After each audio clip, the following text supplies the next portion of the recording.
I love it. That's kind of what we're going to be talking about. And I'm going to go through this fairly quickly because I want to make sure that we have time to answer questions. I know some of y'all wanted to kind of bring some specific questions and deals. So with this, I just wanted to create like a very simple way to analyze sub two deals without having to like spend a ton of time on something that may not even be there. I think sometimes we tend to waste a lot like evaluating deals before we even know if it's like something worth looking further into. So I wanted to kind of give you like my thoughts of like how we do that in our business, just to see if it's helpful for you. So things we're going to be covering like understanding like is there even a problem, number one, that we can solve for the seller, right? That's like number one thing. Number two are like the four different kind of factors that I look at when it comes to analyzing a deal right off the top. Three is looking at the entry fee, and that's your cost to get into a deal, right? A subject to deal. And so this is going to change depending on various factors that we're going to talk about as well. And the last thing is kind of like red flags that I look for when it comes to a subject to deal, because there's a lot of things that could go wrong in it and things that you want to kind of stay away from. Okay. So, first thing here, let's go ahead and skip through this. Okay. So, the way that I think about it is we always want to think we're equity buyers first and cash flow second, right? So it's like if you buy at a deep price, if you buy with good equity, the cash flow generally will come after that. I don't. I think when I first got started, I focused so much on cash flow and buying deals, no matter if I was paying retail for it or whatever it was. I'm not saying there's not a place for that at times, but I think we can get so focused on that and get away from like the solid foundations of real estate, which is like getting a good deal, right? Not just getting a good interest rate all the time. Okay. So how do we do that? We have to find people that we can solve their problems, right? And usually they have to be pretty big problems for them to be willing to do something creative like this. Okay. So that's the first thing. Second thing, what are kind of the four factors? Number one is going to be value. So right off the bat, like if someone sends me a subject to deal, I'm gonna go on Zillow, I'm gonna go on Redfin, I'm just gonna look at the estimates. I'm not gonna do a whole comparable analysis report. I'm not gonna like ask a realtor to run comps. I'm just gonna look real simple. What's the estimate? Probably average those together, right? Because sometimes they're pretty far apart. You just never know. Um, and then if it's worth looking into further, you can, right? But that's the first thing because we're just trying to get a gauge on like, are we close on price? Do we have a decent discount? Does it look like? Second thing is what is our entry fee? So ideally for me, this is 10% or less into the deal. Generally, a good bit less than that is what I prefer, obviously. But this can change depending on multiple factors, which we'll talk about. Third is going to be condition of the property. This is a really big one that I used to not pay attention to. Can someone tell me why it's important to pay attention to condition when it comes to a creative deal when you're trying to think about terms itself? Why would we think about condition? Why is that important? Gonna change your entry fee on how much you've got to put towards it to get it ready and speed. Right. Yes, exactly. Speed's another one, right? It's like how long is it going to take them to get this rented? Number one. Number two, that adds to your entry fee. So it's not just the money that you spend in closing costs and paying the agent commission and the wholesaler, right? That's a part of it as well. Do I have to spend 20,000 to get this thing ready? That's something you got to think about. Something that I never considered when I first got started was that if I'm going to sink 20, 30, $40,000 into a house to renovate it, right? If I'm using my own money, that $40,000 is stuck in that house until I sell it or refinance it, essentially, right? And so the problem with that is, am I getting a good enough return to sink $30,000 into a house? And if I refinance it, what does that do? That basically takes away from the whole benefit of doing a creative deal, which is the terms of it, anyways. So ideally, you're getting stuff that doesn't have a lot that it needs to work, especially if it's going to be a rental. We can talk in a second about when it comes to owner financing properties, you can sell these houses on owner financing, act as the bank for somebody else, and keep the spread in between. And those generally, it's more acceptable to sell those when they need some work done to them. And we can talk about that. The fourth thing for me is location.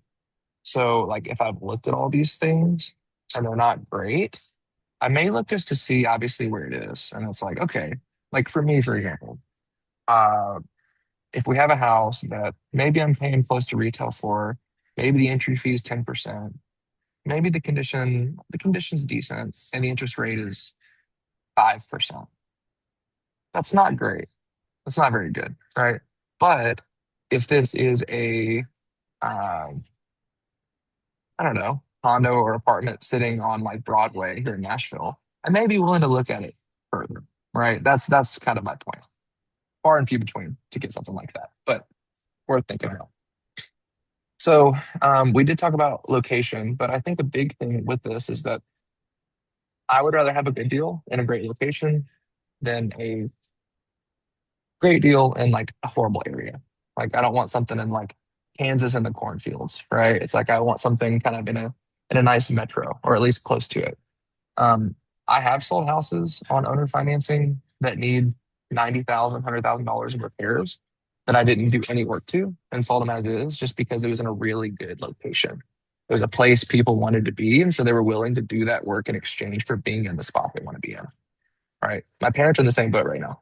Like they're selling their house, they want to move, and they have a specific area they want to be. They're willing to pay more for it. They're willing to do work for it. Same thing. Because they just want to be in this location. Okay. So if you're in a bad area, some of these other factors are going to need to be tighter for you to even consider the deal. Okay. When it comes to the entry fee, we talked about this. What is an entry fee made of? Cash to seller, assignment fee, closing costs, holding costs. So how long do you have to actually have the property sitting before it sells or you rent it? And then repairs. Now there may be some other ones in there, but generally these are like the top five, like biggest things. Okay. Now we did talk about how when it comes to using the example of a $300,000 house,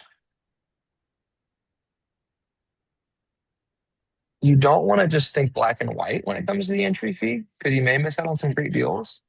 You also don't want to think about it black and white because you may buy some deals that are kind of sub-ideal, right? And so if there's something that has no equity in it, for me, I would probably want to be closer to 5, 6, 7% entry fee or less.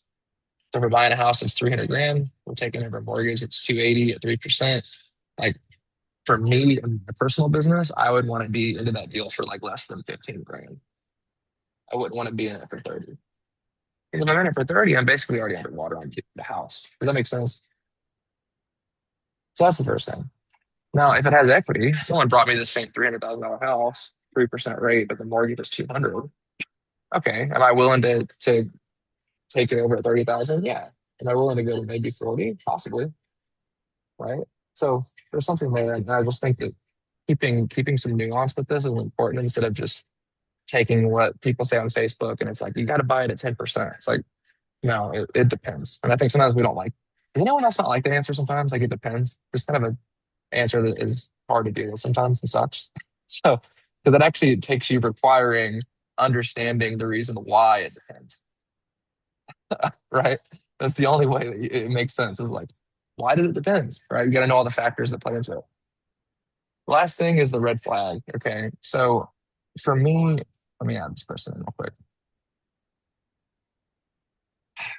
There is some hesitation that's normal with a sub two deal, of course, because it is weird and strange. But to me, like a deal like this is such a long term commitment.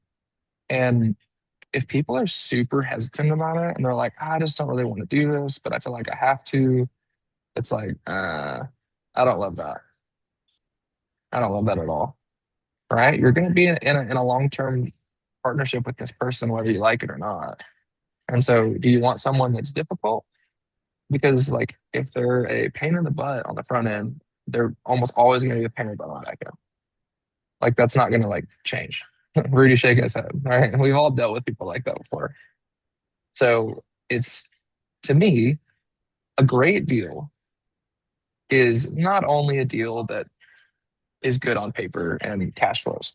To me, a great deal, and one of my mentors told me this, a great deal is a deal that makes your life better. Like if you could just keep that simple, like, does this make my life better? And that could mean multiple things. Does it make it better financially? That's one. Does it also make my life better because it doesn't like increase my level of stress to like a level 99 for a little bit of financial gain, right? Those kind of things are something that I'm starting to think about more um, as I think take my beatings and bruisings in real estate. Um, you also don't want to deal with someone that feels like untrustworthy, or especially someone that's like unreasonable. Like if you're talking to someone, and you know what I mean, if you're talking to somebody, having a conversation, and they're just unreasonable about things, it's like at some point that person's probably going to be the same person that comes to you like 2 years later, and it's like, when are you going to pay off my loan? When are you going to pay off the mortgage? And it's like, how are you going to reason with someone that's unreasonable? So like that's what I would kind of think about on the front end of deals like this. Okay? Don't just be blinded by looking at how great the numbers are. Okay. Now for this, I just want to really talk about y'all, talk about your deals, anything you have questions on or that we went over. Um, that's kind of my spiel because I think that we just spend too much time analyzing deals when it doesn't need to take that long. So any thoughts or questions or deals that you want to go over? I got like 45 minutes. I got a couple questions here. Cool. What What's up? got someone that is potentially going into bankruptcy? So this is a deal. I'm working with an agent that I went to high school with, so good trust there. Cool. And I have a rental right across the street from this one. It's like $400,000 neighborhood. They just lowered the price 20,000. They've got to move out of town ASAP to start a new job, and they say that they're trying to figure out what's happening with their bankruptcy. So Mhm. um, it's like a really good rate because they bought it in 2020. Think they do owner carry back for the difference, but never experienced the bankruptcy process and what type questions I should ask with that meeting, and can they still sell their house? I guess Mm. anything that involves around sub two bankruptcy or that type of thing. Yeah, that's a really it's a complex topic that I'm not gonna act like I'm an expert in, but I have dealt with some of them. Um, have have they already filed? That's the first thing I would ask. Um, I'm not sure, and we're figuring that out tomorrow morning at 10 a.m. Okay. Um, I'll probably yeah, have more based off of that. Like once I know that, then I could probably give you more questions to ask. yeah. But I would ask like, have you filed yet? Um, obviously, if they haven't filed, then you're good. Um, if now the thing is though, is that if they're planning, then if they haven't filed, you need to ask them, are you planning to file? Like if I can take care of this part, are you still going to file bankruptcy? Because sometimes the answer is no, sometimes the answer is yes. If the answer is yes, that would make me a little uneasy unless we had a very clear understanding that, like, hey, you don't need to file this until if you're going to file, ideally not at all, but definitely past 120 days, something like that. Because there is some, I have seen cases where if someone takes a property subject to and there's a bankruptcy filed within like 90 days of that, that there have been times where like the judge like reverses the sale. Like I've heard of this happening Mm, from like person who I know. And so that would be like my concern is thinking yeah, about that. Yeah. that makes I, sense. I don't know if that helps. Because if they know that the house sold, then they may a bankruptcy may or may not require them to use those funds to pay off debtors, I guess. Because that Right. I guess comes down to the different types of bankruptcies because some Right. will let their personal residence not be a part of it or would be a Yeah. part of it. And so I guess that's working with their bankruptcy attorney for those type questions even. That's right. Yeah. And for everyone on the call, like you probably know this, but like there's the two main bankruptcies, at least like we deal with, would be Chapter 13, which is like the most, especially with like foreclosures. Chapter 13 is like the most common one because that is a reorganization of debts.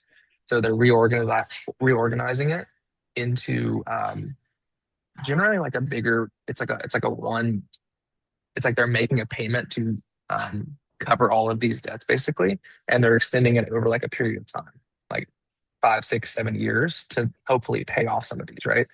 And then there's Chapter 7, which is a liquidation. So it's like you're selling the house, you're selling everything basically to just get things off your book, right? So if it's chapter seven, then it's like there's no conversation here. But if it's chapter 13, then it's worth looking into further. So if it's chapter seven, then it's not even worth messing with, you say? Yeah, that's right. Because if they're gonna have the house inside of the bankruptcy and liquidate everything. Okay. And can But it's is probably that just chapter trying 13. to buy the house while it's under the liquidation? Ooh, I don't know. Hmm, I'm not sure. Because their house would then not be in their name, but their mortgage still would be. So does Yeah. bankruptcy require all debts to be paid? Does that include a mortgage? That's tricky. And ideally, you want them to sign something at closing if they do this before the bankruptcy to say that they are going to exclude the mortgage from the bankruptcy. Um, like because they need to be intentional about telling the attorney that, like, hey, I don't want this mortgage to be a part of this chapter 13. Because the attorney is naturally going to pull everything in that they can. Yeah, that Yeah. makes sense. Yeah. Um, thing is, they probably have like $100,000 in equity, Hmm. which it's crazy to see that. I mean, you've seen it. People are just unfortunately not wise financially, and they could have been doing Yeah. other things to save themselves this. And maybe I can help them do that if they haven't filed, so where they do some Yeah. sort of equity line or something. But this guy's a teacher and a doc with a doctorate, and teaches math, but just not good with numbers financially, unfortunately. Oh, man. Well, it's cool that you're trying to help them out. Yeah, yeah. We'll see how it That's goes. I'll awesome, report dude. back to you how the conversation Yeah, goes. man. Let me know how it goes. That's interesting. Uh, I want to learn yes. more about it. I don't know a ton about it. That's the extent that I Yeah. know. So Yeah. yeah. And if you need someone that knows a lot more about it, I can connect you with them like when that time comes. Or there's yeah. Anyways, Do you think the good to see you, title man. companies that we use would be worth contacting to where they know more info? Most of them probably wouldn't, but Creative Title would. Caleb Christopher, who owns like Creative TC, they started a title company and they do deals in Tennessee now. And Caleb's like so knowledgeable with this kind of stuff. So he would be probably a good guy to talk to.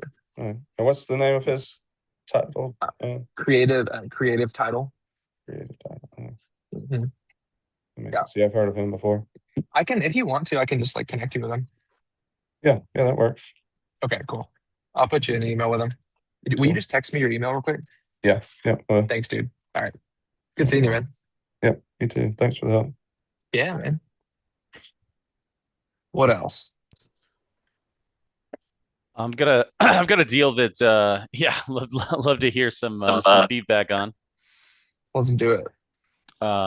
Yeah, I mean you and I texted about it a little bit, but at this Yeah. point I really am curious if there's a way to save it.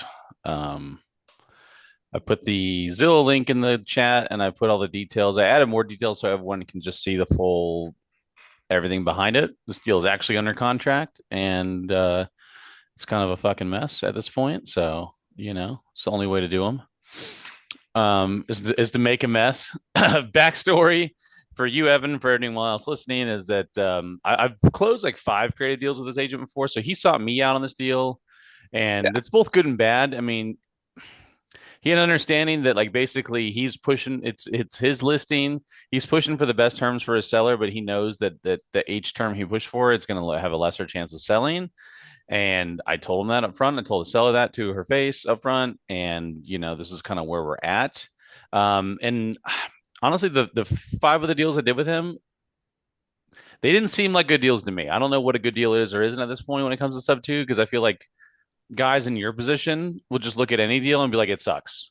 But then you go and try to sell it and people buy it. So it's like when it comes to assignments, it's weird because it's like, would I buy it? I don't know. I don't like that's not I'm not in the position I'm not trying to buy it. You know what I mean? And I know that's probably the wrong way to look at deals when it comes to assignments and things like that, um but but the market has bought things that I felt were worse. So it's just really hard to judge what is Yeah.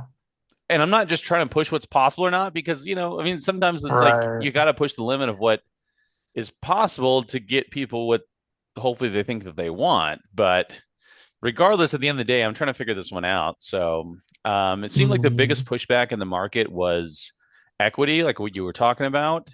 And I think there's perception based on the fact that there's a 4.37% mortgage and a 3% seller finance note that it it seems good, but it's it's the PITI number is high. I think we Hmm. can easily take that payment, the substitute the seller finance payment just away and just have that 1880 mortgage only.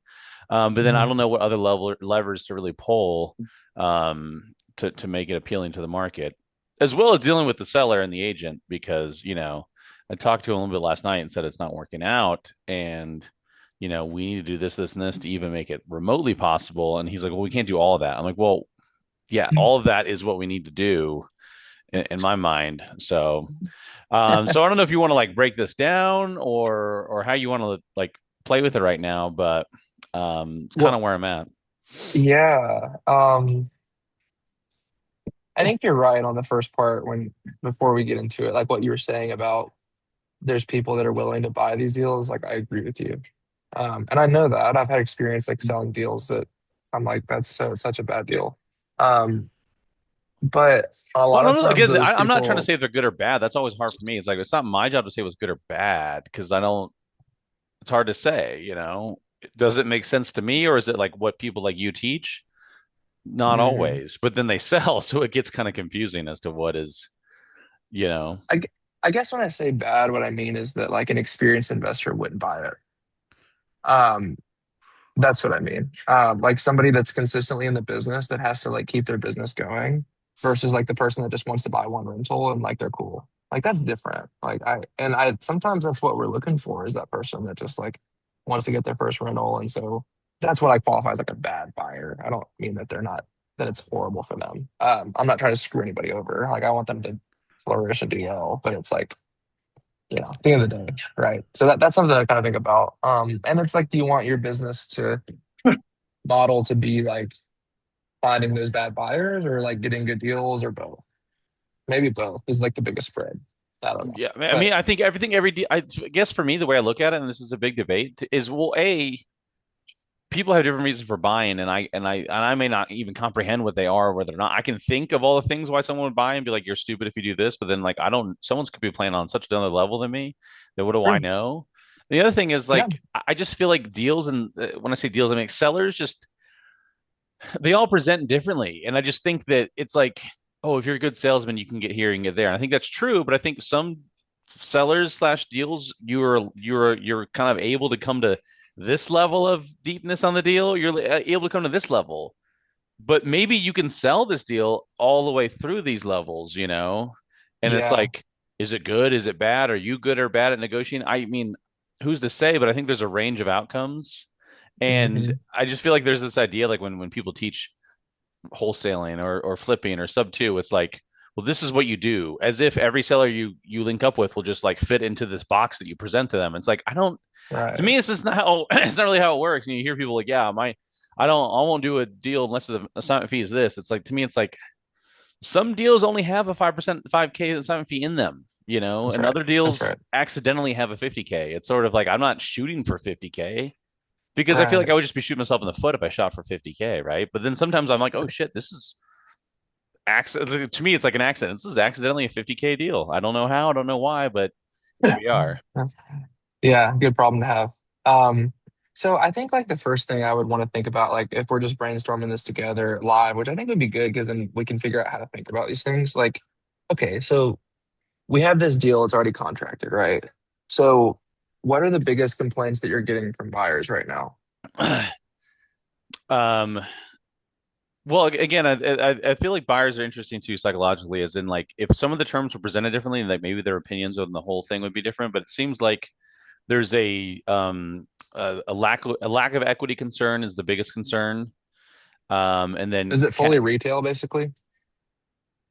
I mean, so in my opinion, on the 425 purchase price, and there's another question I have for you too, without trying to go too deep in all these layers, um, Hmm. but the 425 purchase price, I think that this property true ARV is between 400 and 420. There's a 480 outlier, but I'll call it an outlier. I think true Yeah. as is, like retail as is somewhere between 350 and 370 on this deal, like where it stands today. Okay. So I think those are the numbers in in and of themselves for what the deal is. Then that sub question too is like, especially with this agent, right? This agent, the first few, like whoever got sub two in his head, which apparently is David Green, which is really scary. He thinks that it helps sellers out because you can pay more when their house isn't selling, Oh, pay more on paper when their house isn't selling. So in his mind, the only way that the sub two makes sense for a seller in a fiduciary role is that they're getting paid more if they can deal with the terms. And it's like maybe oh, slash hopefully in my mind, but in his mind, like that's the only way that it is unlockable. And it's like, yeah, well, the market says that it's this a tough is place to start. the market's telling us that this is no equity, and that's the biggest issue. But and again, I think that like you started off with the equity question. I do feel like there's this huge misnomer in the sub two world, whether you're in and out it or sort of orbiting around it, that low equity is it's a way to make low equity deals close. Hmm. The only way to make low equity deals close. Yeah, that's right. So equity, are they negotiable on price at all? I mean, I think so. I talked to the seller myself, and she basically needs to sell. I mean, let's just Okay. pretend there's an NDA here. Yeah. Yeah, her partner's in prison. I assume that they wasn't planning on that. They have a kid, and she's trying to get the hell out of town. Okay. It sounds like she's already packed up and ready to leave. And she was behind on Yeah. this, but she caught this thing up, Yeah. and she can't. She's not trying to stay here, and she can't pay it. So, Okay. and it's not selling My on the market. my next step on this would be to, and maybe you can do this or not. I've never had an agent say no to this. So, but my goal would be get on a three-way call. Be like, hey, I'd like to talk through this just before we finalize anything. Like, just keep it really vague. Hop on a phone call with her and be like, hey, look, here's what's going on.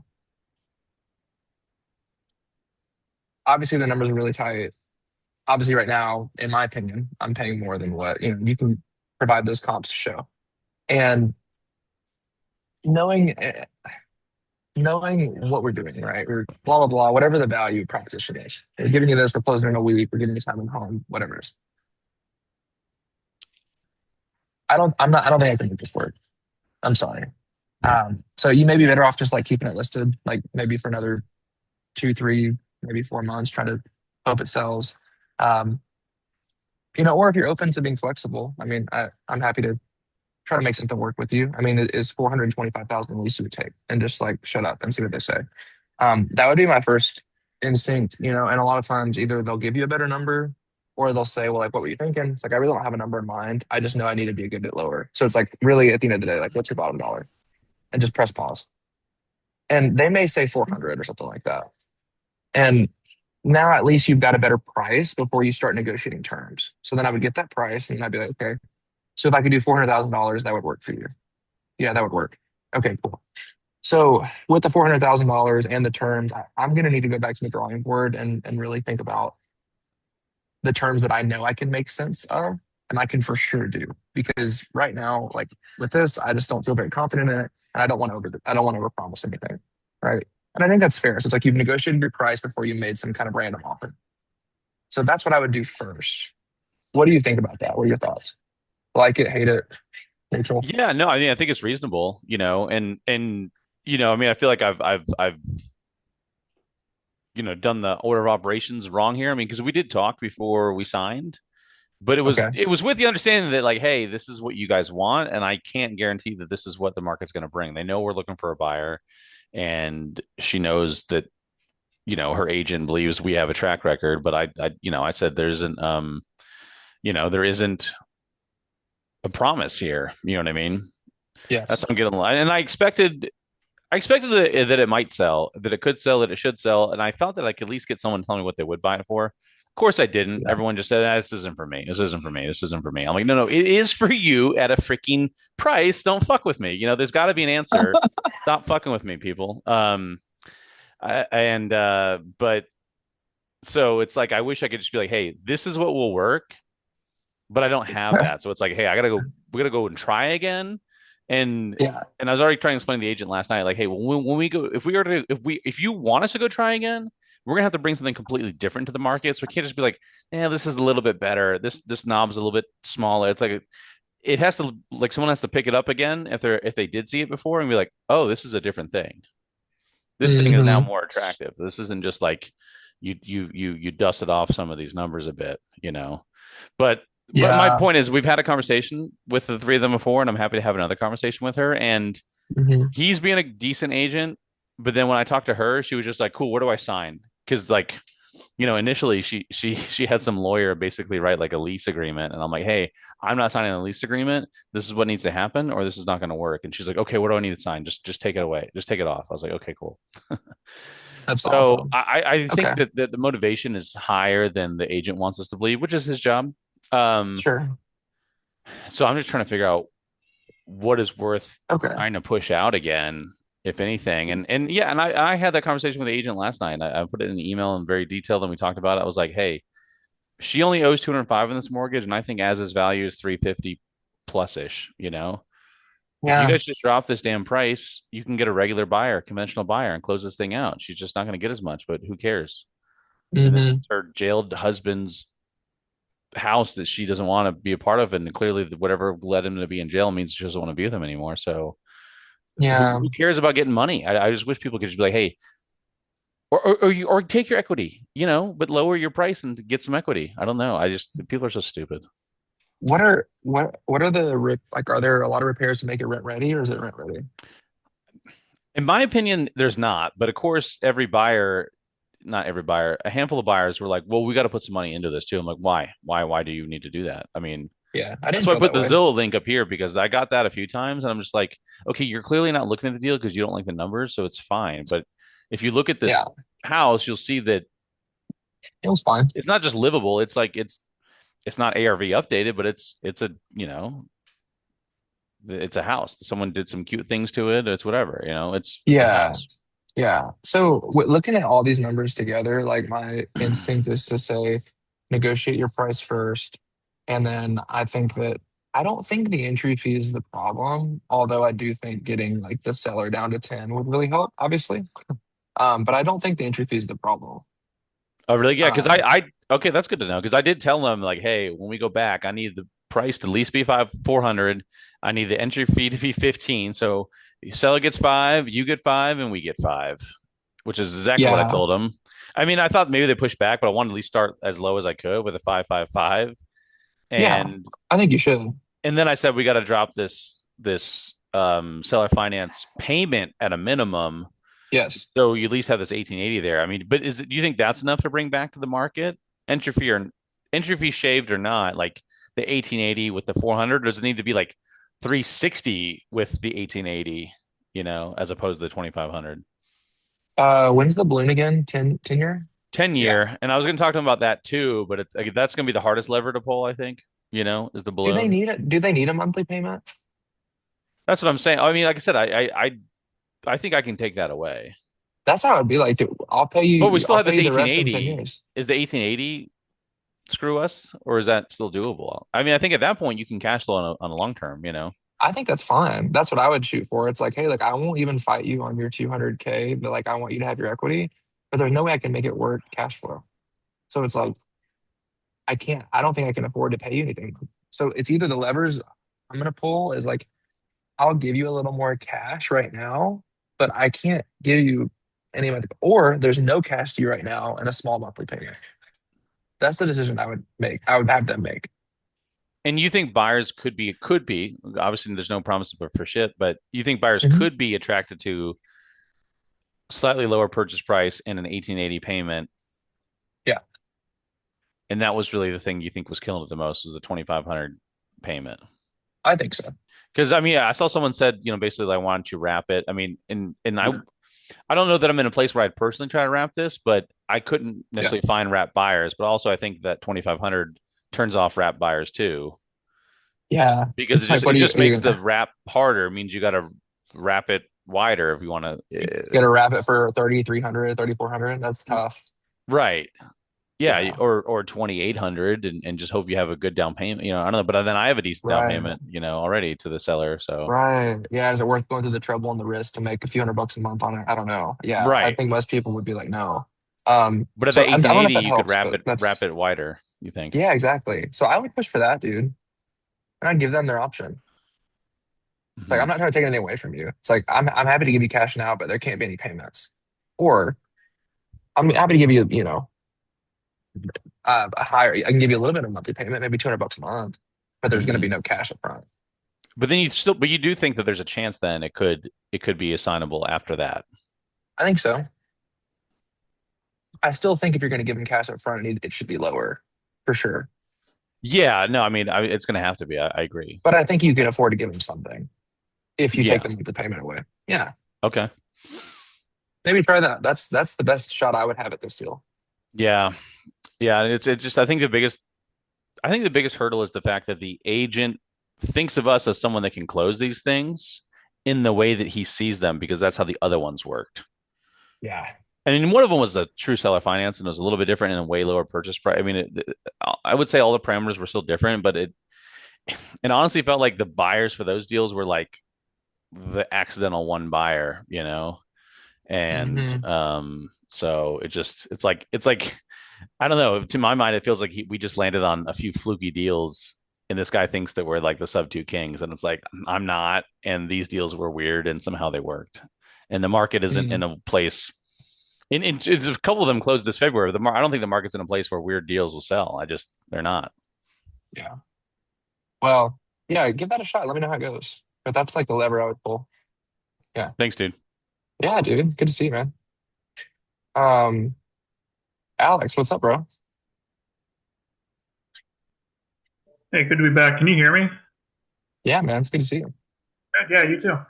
Yeah, I put in the chat details on this novation. I got a call with the seller here in about 2 hours, and I'm just I kind of want to go over my talking points. So to get everybody caught up, it's a house in Murfreesboro, 5 bedroom, 3 bath. Needs a little bit of work on the HVAC, from what the seller told me, and just the general refresh paint, Uh-huh. carpet, that stuff. So How old fairly is new. it? It's like 8 or 9 years old, so it's fairly new. Okay. So he wanted to net $100,000 after accounting for his loan, and so that puts the purchase price to him at 480.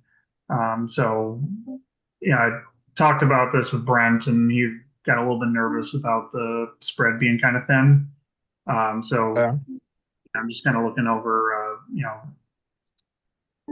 what can I do to keep this guy whole as best as possible?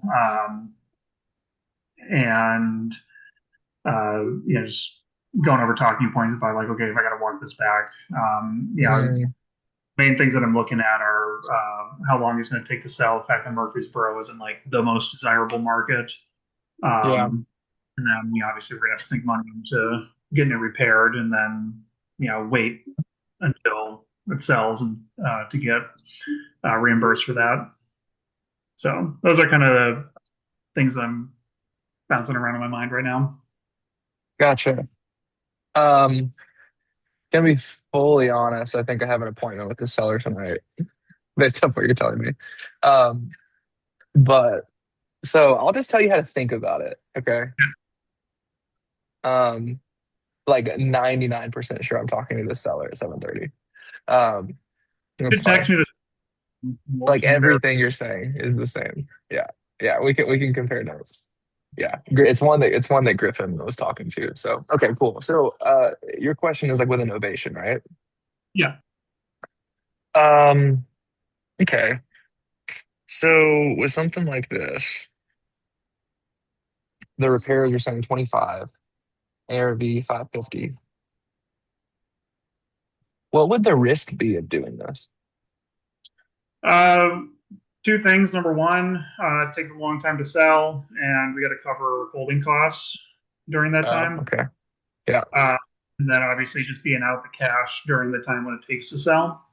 Yeah. Uh, and then number two, a softening market where we're not able to get this ARV. Yeah. I think when we were looking, if this is the same one, it's like a 2017 build, I think, or it is. So it's like, think that our ARV, we had it like a little bit lower than that. And it's something I've been like, I'm like, should I even talk to this guy? It's kind of like borderline. I told Griffin that too. But yeah, man, I don't know because it's like if you take this at 550, do you have a realtor that'd be able to list it for you for like pretty cheap? Possibly. Because I talked with Matt Mitchell about that's why this is an innovation in the first place. Oh, Um, okay, gotcha. we need you know a budget agent for lack of a better Oh, Matt term. told me that. That's right. Mm. He didn't tell me about this that it was this house, but why would? So yeah, so he could do it for that. So let's say like, what do you think that all the selling cost would be of selling it as far as before? Let's say you don't do the repairs. Okay, so just selling it as is. Exactly. Well, we'd have to cover obviously the agent fees. So let's say that's 6%. Hmm. Um, closing costs another 2% on top of that. So let's say 8. Yeah. So And then 8%. are we going to have any Yeah. other costs? Or is that a good ballpark at this point? Yeah, and it's like, what could you sell it for as is? Yeah.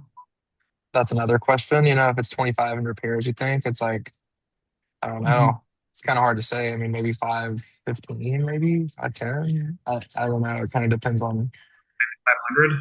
maybe 500. So then it's like if you're selling at that 500 and then even if you take out point 0.9, let's just say 0.93 because now it gives you a deal. That's Mhm. 465.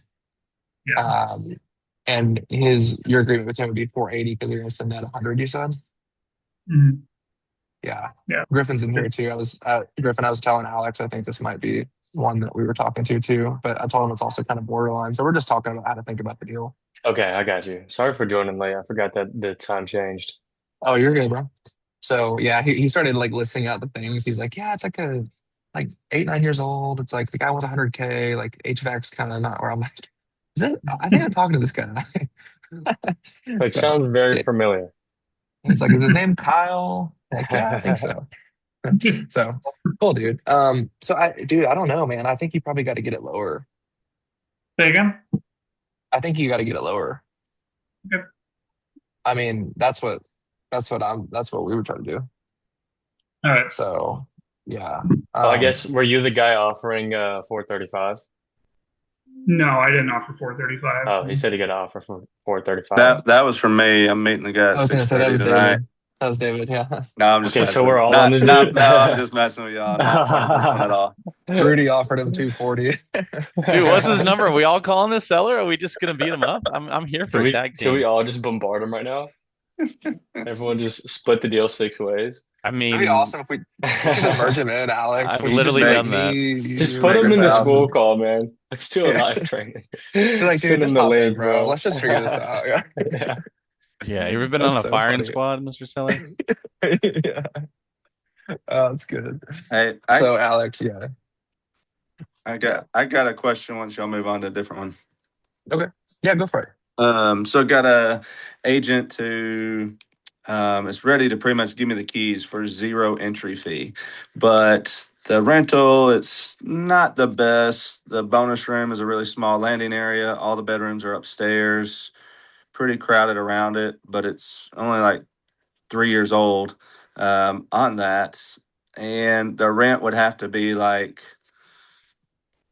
probably zero cash flow, maybe like a -100 cash flow, which I've Um, taken negative cash flow before. Of course, if you get a little equity or if the rate's really good, because it's like, man, if it's paying down 1,000 a month, then I yeah. net, 900 a month pay down if I'm -100 cash flow, but it doesn't take anything Yeah. into account for repairs. But what's some of your analysis on some of that if it's a $0 entry? Huh. But it might be a -100 cash flow. But repairs should be very minimal with it being only 3 years old. Oh, nice. It's only 3 years old. That's good. Yeah. The interest rate good, you said? Is the what? The interest rate? Is it I've got to look. It was 2021 okay? on it, Yeah. so I know it's going to be pretty good on it. Actually, I did know Yeah. it's 3.99, 3.99. Mm. So it's like right on that border where it's not like best ever, but I would consider doing it. Yeah. If it's like There's- no money into it, basically, Yeah, they're and ready to that pretty much hand the rate, and keys. the biggest thing I feel like is the fact that it's a 2022 build. Yeah. I like that a lot. Yeah, not very old, and they made 3 years of the highest interest portion of the payment already, so it's just going to keep getting Yeah. better. I say go for it, especially in your position. Yeah, it's like You 10 know? minutes from home. I'm trying to be pretty picky on getting Yeah. rentals that are easy to deal with or in high quality Yeah. neighborhoods. That's great, man. Yeah, I think for someone starting out, like maybe not, but for you, like, yeah, absolutely. Yeah. I feel like All right. that's great. Yeah, even just for the, tax benefits, whatever it is. Yeah. Yeah, killer, dude. Congratulations. That's awesome. Good bets. Thanks. We'll see how it works. Yeah, man. And I'll send you that. I saw your text. I'll send you that contract as well. Oh, awesome. Appreciate it. For, Appreciate it. for, You su- saying for sure. market getting softer? So, I mean, I feel like buying deeper is the Yeah. main way to win in this economy. It sure feels that way, huh? Yeah. Feels like buyers are wanting stuff.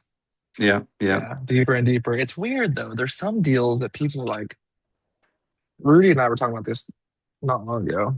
Just like it's like there's certain ones that are like a little bit cleaner that people will go up to like 82% or something like that. I'm like, what? And then there's like some that are just a little more like need more work or like especially if they're like before 1970. I've seen that for some Yeah. reason. Like people are just like, I don't want it unless you give it to me at like 40%. It's like what? Yeah. Yeah. So I don't know, man. Feel like things are all over the board to where it's just a product of some people still thinking buyer's market, some things still thinking seller's market. I mean, Yeah. so it really is just going to come down to who's willing to have the conversations because you see some deals and like, well, I would have done that. It's like, well, you weren't the first one to make it happen or first one to ask. So they got the deal and That's right. move on.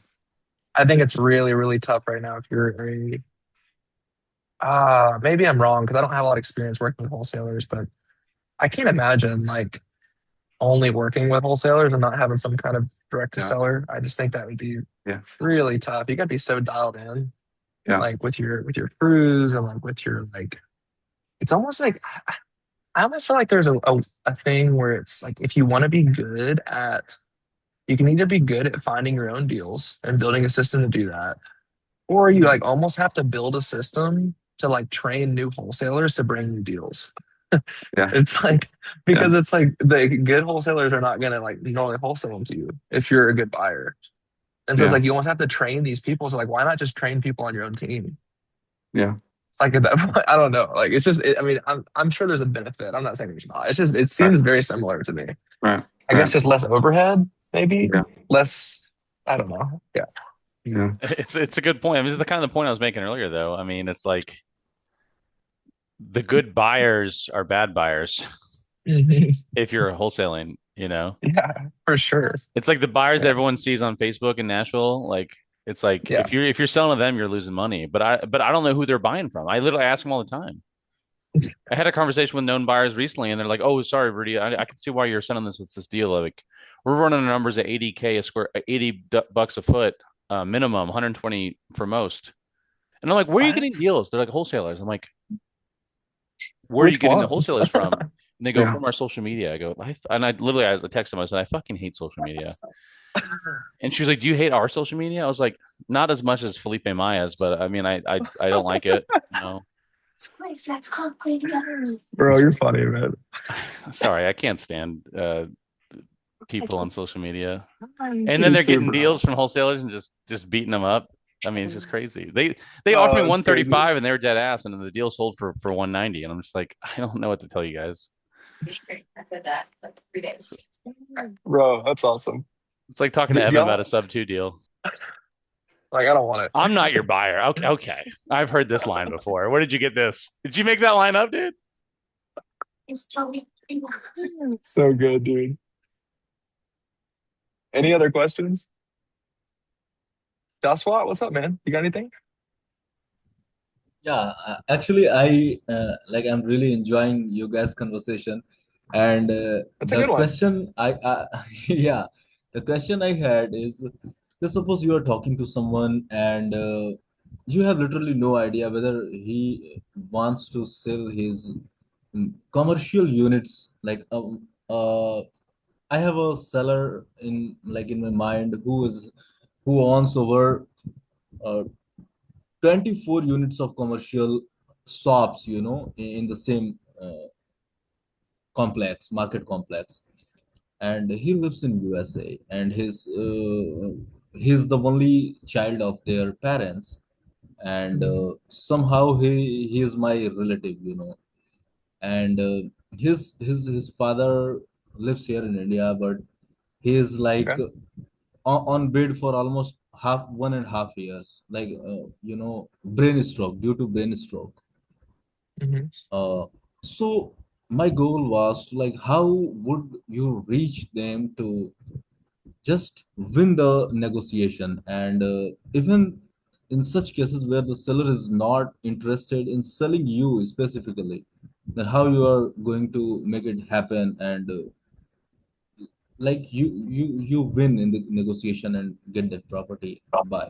You're saying if the seller doesn't want to sell to you, how are you going to get them to sell to you? Yeah, like some kind of situation, similar Logan, situations. what's your answer, man? My answer would be walk away. I didn't catch the question. He's basically asking if you have a seller, like you want a deal, but the seller doesn't want to sell to you. How do you get them to sell to you? And I said I basically really you walk don't know. away. I really don't know whether he wants or not. But the first question is how to strongly approach for them, like, like how to make offers verbally to make him feel like I'm a like true legit person, and I'm capable of I handling see. those So how do you things. come across as like professional, like an authority figure, that kind of thing? Yeah, Yeah. yeah, Um, does he know that you know the situation? yeah. I know the situation, and Does he know that you know that though? yeah, I have asked once, but he just, Okay. like, yeah, Okay. Then I would just say, are you interested in selling the property? just right away. You want to ask this? Yeah. Yeah. It's like, hey, I'm looking for stuff. Are you interested in selling the property? I would just ask him. And then he may say, no, I'm not.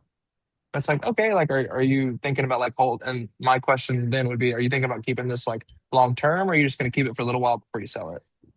Like, oh, like maybe I haven't really thought about it. Like, what if you really thought about it though? Like just ask him, you know? Like probably Yeah, I would probably keep it a year. Okay, and then like you sell it a year later. Okay, I can always reach out to you a year later, but like I guess like if I was able to give you your price that you want it now, like is there anything like between now and a year later that you feel like would change? Like, and I'm doing obviously this is recorded, so you can go back and listen to this, but like that's probably what I would ask. right. If he says yes or maybe, then it's like, okay, cool. Like how much did you want for it? Just ask him. Just see what he says. Yeah, You don't and have to prove yourself. the other point of motivation here is, like, the guy I'm talking about. He Hmm. is an American citizen now. There is no way he is gonna come back here and do all those stuff. So Yeah, that's another point of motivation I can think of. that's good. Yeah, yeah. I think you can dig into that. I think you could. And if he gives you your price and it's like it's very unreasonable, then just be like, okay, so you plan on just like listening with a realtor or like what? And just kind of see if he wants to go that direction. And he's like, well, like if he's like, I'd rather not. It's like, well, like why not? Just ask him. You know, like that's where you're gonna make the most money. Like why not just list it there? And he may tell you the reasons, and then it's like, why is that important to you? And like dig into some of those things. Um, and then ask him. It's Yeah, like, okay, that like makes knowing that sense. I can make sure that you don't have to list this with a realtor and whatever he told you, like the specific things, right? You don't have to deal with the stress of showings. You don't have to go back and forth from here to America. Like not having to do those things. I mean, like realistically, like how much flexibility do you have if we can get this done for you? Well, just ask him. Yeah, Yeah, that's how you start building confidence with it. You don't have to prove yourself to anybody. yeah, definitely. And this the first question is, like, how do you initiate the negotiation and conversation? Like, I Hmm. see people, like, once I randomly asked Pace Moby on his Instagrams, like, I said the same question, I asked the same question to him, and he replied, I would ask, like, hey, would you consider selling if I could pay you all cash and close quickly? This is what he responded me, you know. So Mm, the I single got you. question he asked. Yeah. Hmm. So I just wanted to ask your opinion. How would you approach this situation? Yeah, dude, go for it. Let me know how it goes. Yeah, I'll tell Let me you. know this week. Cool, man. That sounds Yeah. good. Proud of you, man. That's Thank you, awesome. brother. Yeah. Anything else before we go? Logan, what's up in your world, man? Man, I just missed the whole meeting. I thought I was getting in here at 1. I thought it started at 1. I don't know why I thought that. Maybe we got the Eastern Dude, time on we my. missed you, man. We knew we were missing something. We are like, what is going I on here? know, man. Just trying to find a deal, man. That's just trying to find a deal. Same, That's same. all it comes down to, you know. You got to make the money on the front end. I don't know if That's you guys right. talk about that on here, but I also I've had quite a few of sub twos come across my plate as of recently because Yeah, everyone who's bought a house between 2021 and now, like they don't have any equity, you know? yeah, And so yeah, that's something I'm not very versatile in. It's usually I feel like it's not really worth the squeeze, but obviously yeah. with the right location, especially here in Nashville, it is, you know, especially if you have an interest rate below 3. So that's why I was trying to hop on here and just kind of hear what you Mhm. think was. But I'll watch the recording. Yeah, dude. That sounds good. Yeah, we could always talk, man. Any of those deals you get, dude, send them to me, man. I will, man. Let's make Yeah, I let's need make to them happen. start. I really do need to stop hogging prospects because I end up just losing the deal anyways. So might as well Well, pass. if you have any that you're just gonna throw away, just send them to us Well, and that's we'll what I we'll mean. pay you something. I can't tell you Yeah, how many people have went through my CRM and just marked them. I'm not interested. You know. same, dude. We all got that problem. Yeah. Let's get some coffee soon, man. I'd love to see you again. Yeah, we're due, man. We're due. I know. Big, Good. Oh, how's the new place? dude, it's great. I need you to come over. Come check it out. Yeah, let's Yeah. do it. Are you like all moved in and stuff? Yeah, I'm actually just gotta redo the backyard. If you have any good yardscapers, holler at me. I hit up Yeah. Smart asking if he could do it, and he said no. Um, Come on. but yeah, Cleveland Park is looking good. I'm very happy over here. Let's go. Awesome, Yeah, man. you should do a 203K loan. I don't know if I've spoken to you about this before, Yeah. but I think it's the strongest loan product in the game. And for people like me, you, and any real estate investor in this room, it crushes hard money. You don't even have to really live in it if you don't want to. Obviously, it counts as a strike towards your FHA. But day one you're paying principal, you get the whole rehab budget. The only hard part is finding a GC that you really trust and care about I remember you saying that's that. going to execute, you know. That's all that really comes down to. But I mean, Mm. I just talked to my lender yesterday and I'm like, "Hey, can I do another one?" Like, and he's like, "Yeah, go sell the house Yeah. right now. Go do it." So I've been hunting for that too. Because you Heck only need yeah, bro. 3% down, you know. It crushes hard money all day That's long. crazy. Hmm. I'd never really even heard about that before you mentioned it. Yeah, Wow. I think a lot of people sleep on it. It's just kind of it's a more contingent offer because it takes 45 days to close, you know? So Yeah. sometimes the sellers want a quick closing, but Dude, we need you to do a call on this, man. That'd be good. yeah, What's the name of it again? I missed what you called it. it's called a FHA 203K loan. Okay, yeah. Yeah, it was a really hot topic, I think, for a bit, but once like 2020 came around and people were just snagging properties left and right, it was really hard to get because it's an FHA loan product, so it takes a while to get it. Yeah, Dude, we might have to have Logan doing a call on this. I'm actually serious. That'd be nice. I'd like to learn more about it. yeah, I'm happy to disclose it. I Cool, mean, man. I went into it fully blind, and I feel like I figured out quite a bit. Love it, dude. Good Yeah, to see y'all. I got a call I got to make, but so good to see y'all. If you need anything, just message me this week and let's do some deals together. Thanks, sure. Evan. All right. Seriously. Peace. man. Yeah, Yeah. thank y'all. All right. See ya. Bye.